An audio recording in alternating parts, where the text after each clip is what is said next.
নমস্কার, আমি পৌলমী অধিকারী, স্বাধীন নার্সিং ইনস্টিটিউটের জিএনএম এর তৃতীয় বর্ষের ছাত্রী। আজকে আমাদের আলোচ্য বিষয় হচ্ছে সিওপিডির ব্যবস্থাপনা। তো প্রথমে আমরা জানবো সিওপিডির পুরো নাম। সিওপিডির পুরো নাম হচ্ছে ক্রনিক অবস্ট্রাকটিভ পালমোনারি ডিসঅর্ডার। এটি হচ্ছে ফুসফুসের একটি প্রদাহজনিত সমস্যা।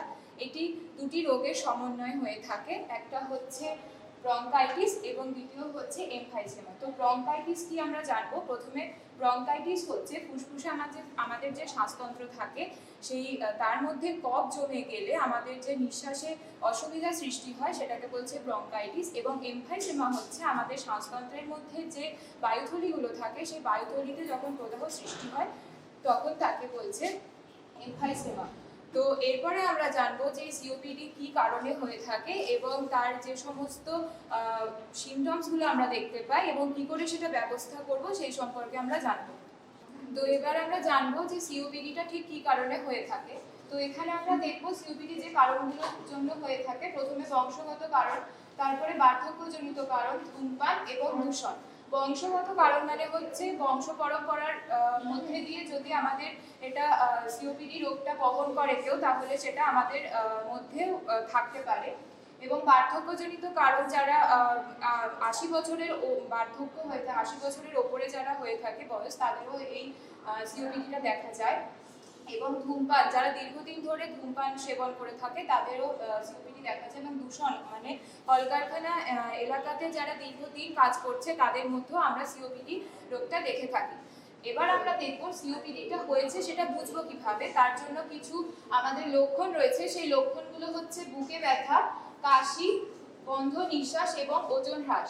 যখন এই রোগটি দেখা যাবে আমাদের মধ্যে কিভাবে বুঝবো না, প্রচন্ড পরিমাণে বুকে দীর্ঘদিন ধরে ব্যথা হবে এবং অত্যন্ত কাশি হবে, কাশির সাথে প্রচন্ড পরিমাণে কফ, বমি এগুলো হতে পারে। বন্ধ নিঃশ্বাস মানে যেহেতু এটা ব্রঙ্কাইটিসের সাথে যুক্ত সেই জন্য নিঃশ্বাসটা আমাদের বন্ধ হয়ে যায়। দীর্ঘদিন এই রোগে যারা ভোগে তাদের নিঃশ্বাসের সমস্যা দেখা যায়। এবং ওজন হ্রাস, যেহেতু এত কিছু হচ্ছে, বুকে ব্যথা, কাশি, বন্ধ নিঃশ্বাস, শরীর যেহেতু আমাদের স্বাভাবিকভাবে দুর্বল হয়ে যায় সেই জন্য ওজনও হ্রাস পায়। এবার আমরা জানবো যে সিওপিডি কিভাবে প্রতিকার করব।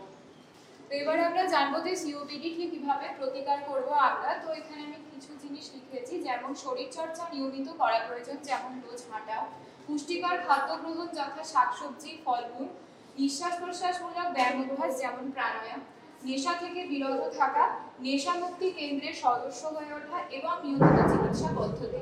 তো শরীরচর্চা নিয়মিত করলে পরে যেমন হাঁটা, ব্যায়াম, এগুলোর দ্বারা আমাদের যে সিওপিডি যে রোগটি আমরা দেখে থাকছি সেটা নিরাময় হচ্ছে সম্পূর্ণভাবে। এবং শাকসবজি, ফলমূল যথাসম্ভব পুষ্টিসম্মত খেতে হবে। নিঃশ্বাস প্রশ্বাসমূলক ব্যায়াম যেমন রোজ সকালে প্রাণায়াম করা, এগুলোর মধ্যে আমাদের থাকা প্রয়োজন। নেশা থেকে বিরত থাকতে হবে। প্রতিদিন যে আমরা ধূমপান সেবন করে থাকছি যারা, তাদের সেখান থেকে বিরত থাকা প্রয়োজন। এবং নেশামুক্তি কেন্দ্রের সদস্য হয়ে ওঠা প্রয়োজন, যাতে এই তারা নেশামুক্ত হতে পারে সম্পূর্ণভাবে। এবং নিয়মিত চিকিৎসা পদ্ধতি অর্থাৎ তাদের কাছাকাছি যে স্বাস্থ্যকেন্দ্র রয়েছে সেই স্বাস্থ্যকেন্দ্রে যে ডাক্তাররা রয়েছে তাদের সাথে নিয়মিত পরামর্শ নিয়ে এই রোগ নিরাময় করে থাকতে পারি। তো আজকে আমার আলোচ্য বিষয় ছিল সিওপিডি কি, তার কারণ এবং তার যে লক্ষণগুলো দেখা যায় এবং সেটা প্রতিকার কিভাবে করব। তো আপনারা যদি আমার এই ভিডিওটি দেখে ভালো লাগে আপনাদের, তাহলে আপনার এই চ্যানেলটিকে লাইক, কমেন্ট, শেয়ার এবং সাবস্ক্রাইব করবেন। নমস্কার।